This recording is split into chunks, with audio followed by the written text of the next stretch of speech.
Welcome to the Automation Zone. In this tutorial of Python, we'll learn a few important methods which are widely used when dealing with strings.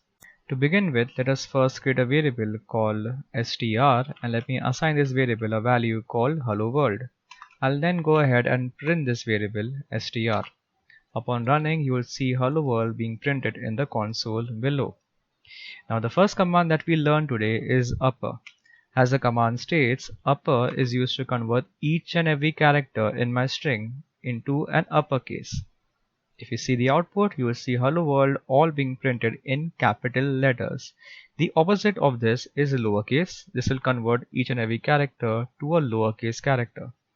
Swap case is going to convert characters which are already in uppercase to a lowercase and those which are in lowercase to an uppercase. Let us try this. Swap case.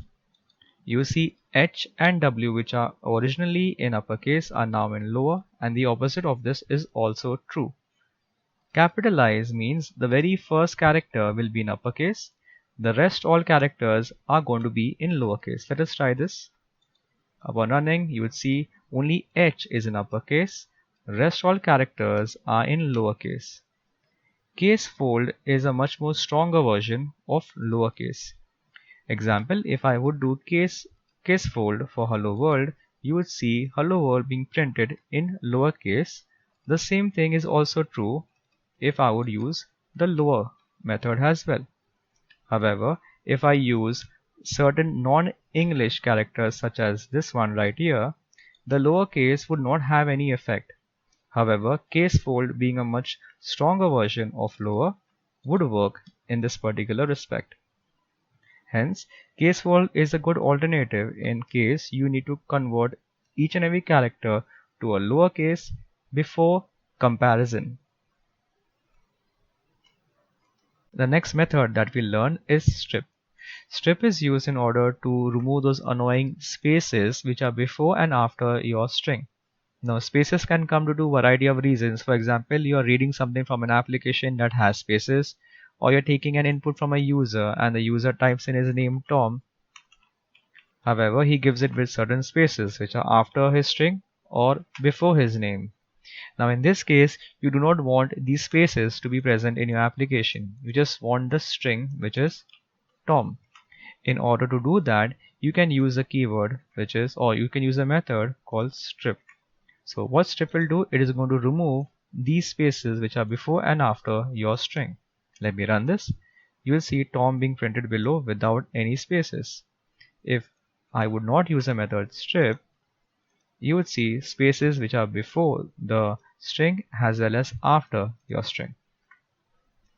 Now in the same way, you also have right string, which is specifically for the spaces which are to the right of your string, and you have got left string, which is for spaces which are specifically to the left of your string. The next set of methods, which is ends with and starts with, is used to find matches inside of a string. For example, let me take in the previous string called hello world, and if I wanted to find if my string would end with the character D, I would simply type in ends with, and I would give the character D as an argument to my method. Now hello world ends with D, as well as this function has been passed the argument D. Therefore, when I run it, the answer would be true. So if the match is successful, I would get true as an output.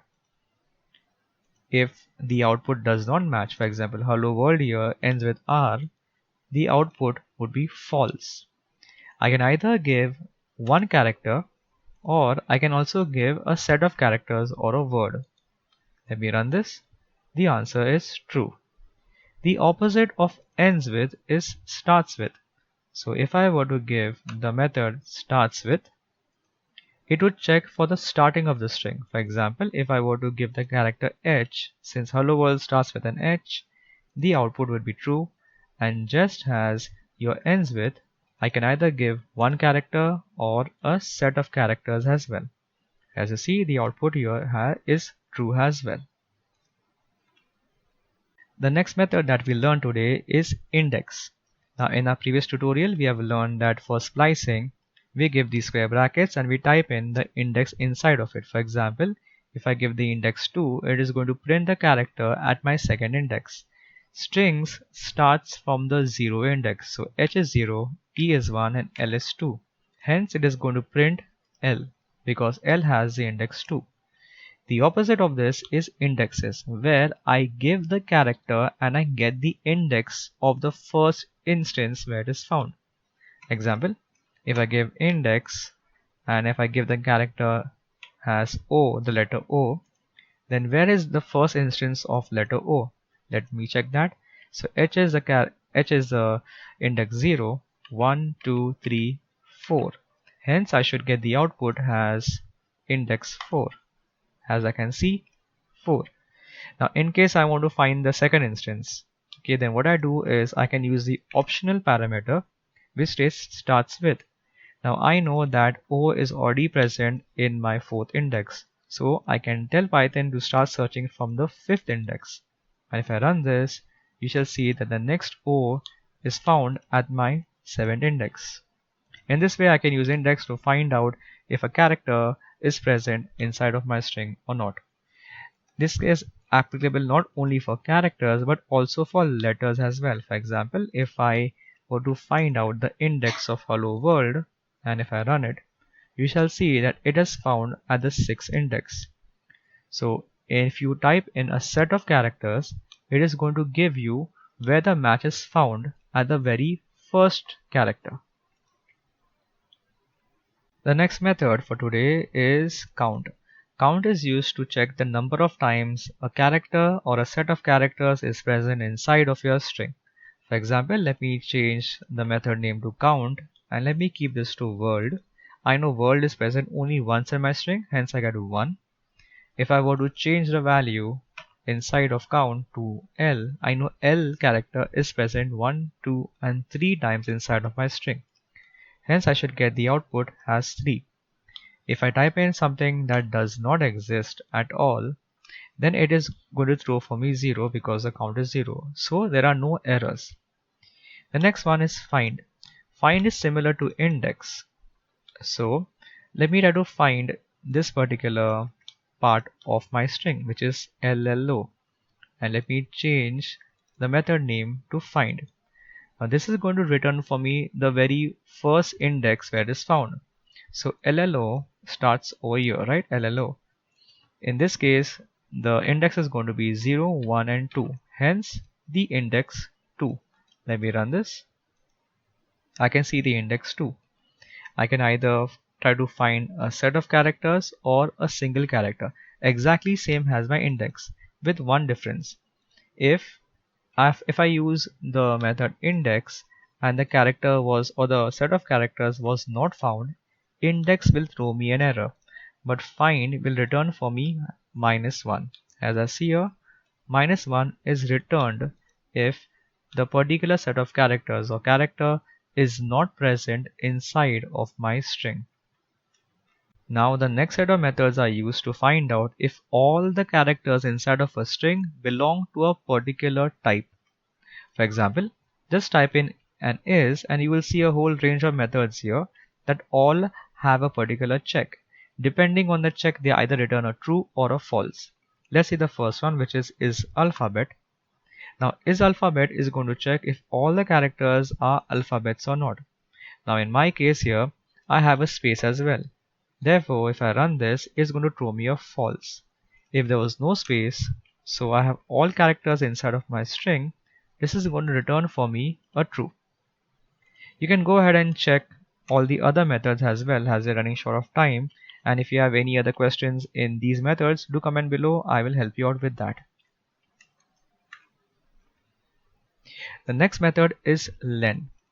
Len is used in order to find out the total length of my string. Now this can be done in two ways. Either do a dot, double scroll and use the keyword len here. And if I were to run this, you would see that hello world is of total 11 characters.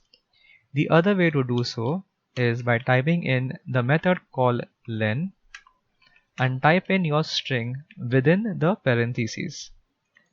Both of them are exactly same and they will achieve the exact same goals. The last command for today is the split command. The split method is used to break up a huge piece of string into smaller pieces of string based on certain sequences. This is one of the most important methods which are used in Python or any other programming language. Let's have an example. Here I have an example which is today is a good day to learn programming in Python with the automation zone.